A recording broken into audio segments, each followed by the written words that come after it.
Hands anointed by God, coming to you all with a video.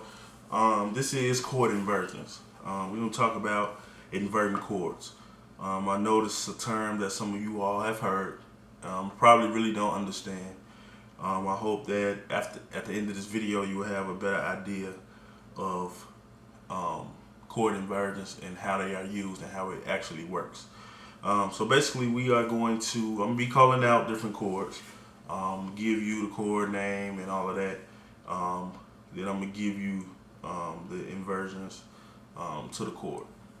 Basically, most chords can be inverted 3 times. If you look at some different people like Mike Burrell, you know, he does his own thing. He do crazy stuff with his chords sometimes. That's not specifically the way music theory, quote unquote, does things. So we're gonna start out in the key of C. We'll do a C major chord. So basically your C major chord, you have a basic C major chord. It's your basic C major chord. Now the thing about it is, you have to kind of know your number system as well. This definitely will help you with your inversions too. So basically, if I give you the major scale, C will be the 1, D will be the 2, E will be the 3, F is the 4, G will be the 5, A is the 6, B is the 7, then you have C is the 8 or the 1. I tell everybody, major scale is simply nothing but do, re, mi, fa, sol, la, ti, do. No matter what key you in, no matter what you playing or any of those things. So let's say the C major chord. This is your basic C major chord. Now, number system wise, you playing a 1, 3, and a 5. Now, the easiest way to really, how I look at it in inverting chords is, you just basically take whatever this first note here is, and you play it on a higher or a lower octave.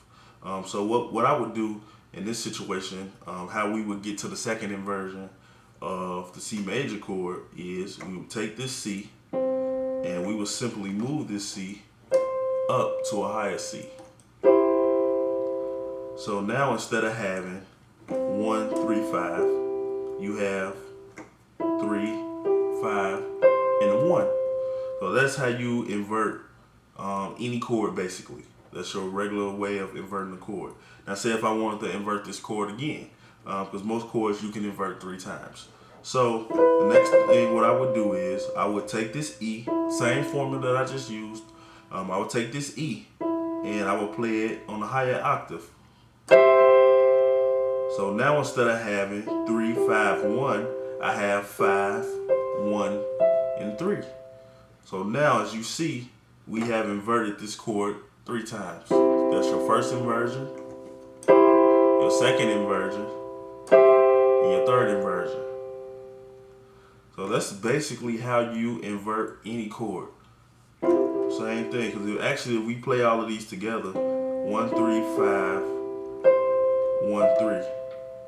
If you kind of look at it, all of the chords are basically there when you play all of these together.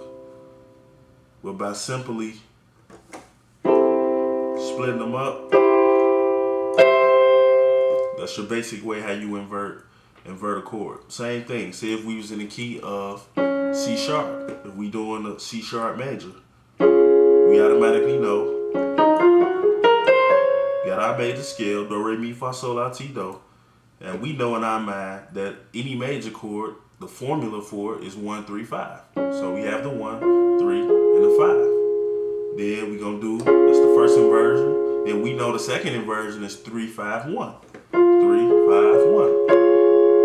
The third inversion, 5, 1, 3.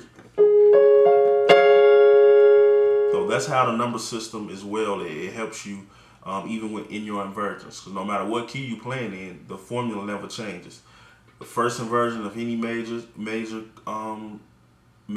chord is 1, 3, and 5. So let's say if we in the key of F sharp, we're gonna do our do, re, mi, fa, sol, la, ti, do. We're gonna identify our numbers, then we're gonna get our inversions. So C sharp, do,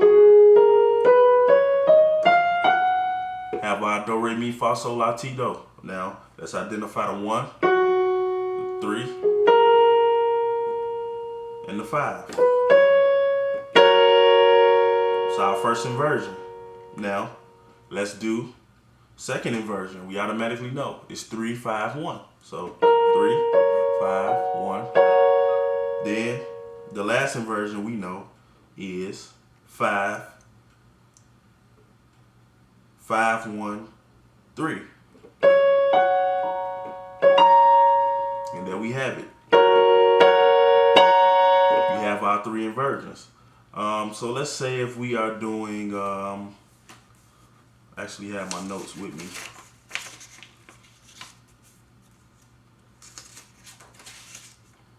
Let's say if we are doing minors. So let's look at, first of all, we got to understand how do we even get a minor note. Music theory tells us that we know that this is the major, 1, 3, and 5. Music theory tells us that the minor note, the 3 is flat. So in order for us to get a flat 3 in the major scale, anytime we are trying to get a flat, we normally go a half step down.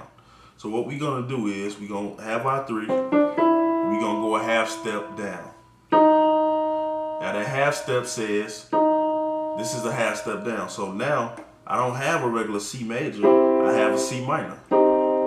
Because the 3rd is flat in every C minor chord. The 3rd is always flat. So now let's see how we're gonna do our inversions in C minor. So we know 1, the flat 3, and then regular 5. So it's the same thing. We automatically know the next one in the normal major scale will be 3, 5, 1. So since we doing a flat 3, we know the first note should be flat 3, regular 5, regular 1. Then you have your second inversion. We know the last inversion in the major scale is 5, 1, and 3. But since the 3 is flat, we're going to do the same thing. We're going to invert again, 5, 1, and then your flat 3. So that's the way you invert chords in the minor scale, and in the minor chords and in the major chords. It's basically the same thing. Any chord that you want to use. Let me find another chord. Sorry about that. Let's say if we doing a C7, a dominant 7 chord. Same thing. Now we can do this 2 ways. You can look at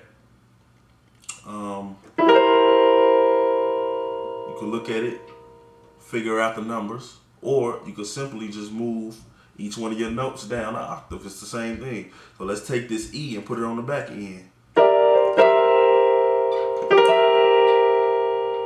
Now you have your second inversion. So you went from here,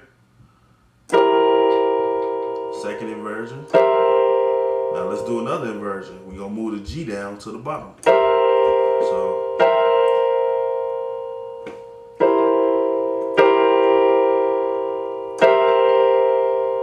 move the G down,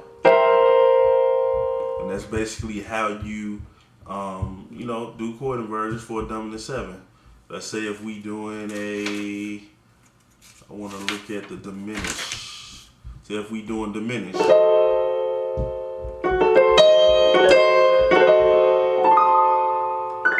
we're doing a diminished. So we have E flat. We in the key of E flat. We're doing an E flat diminished 7.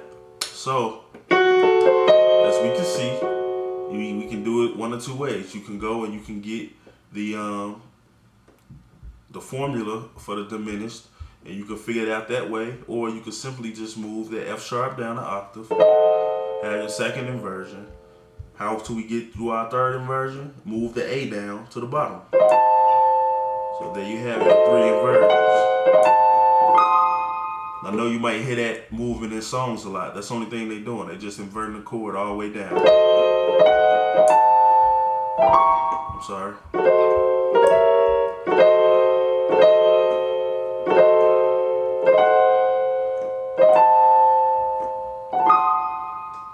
So that's basically the basic way to do inversions and really understand how to invert chords. You know, if you have some type of resources where you can go online and look up the chord names and you can go through each one of them and you can figure out the inversions, that's pretty much the only thing you're doing. You can do it two ways. Like I said, you can always go and count them octaves, or you can find the formulas and you can do it the number system way.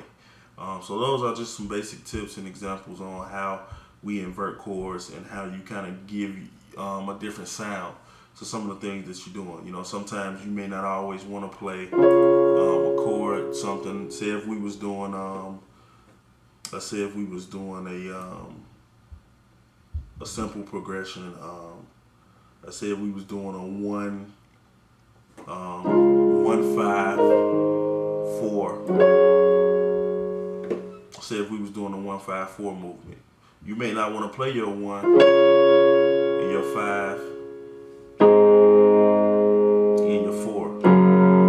You may not want to play it that way. But what chord inversions does is it kind of give you a different sound. So instead of me playing, I don't have to play that. I can invert this chord up, or I can invert it down. Then I can go to my 5. I mean, I like this inversion of the 5. I can invert up, or I can invert down. Same thing with the 4. I may not want a low 4. I may want to play it here, or I may want it up here. So I mean, it just give you a different sound instead of just playing.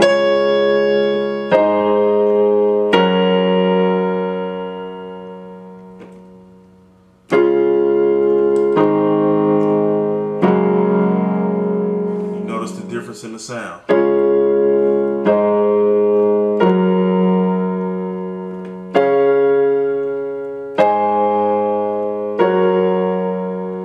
So you can just mix and match.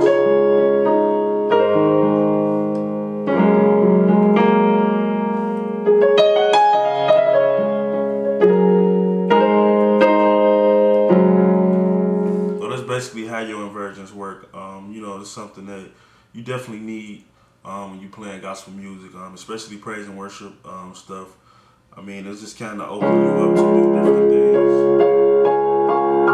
I mean, simple things like that you can add to your playing. So just go and work on your chord inversions. When you're playing in different songs, experiment, because that's when you really find out your style of play and what's comfortable for you, even with your fingering. You know, most times I don't like playing in the first inversion. If I'm in the key of C, I normally play, you know, like the second inversion or even that third inversion most times. So I mean, you got to find out what's comfortable for you.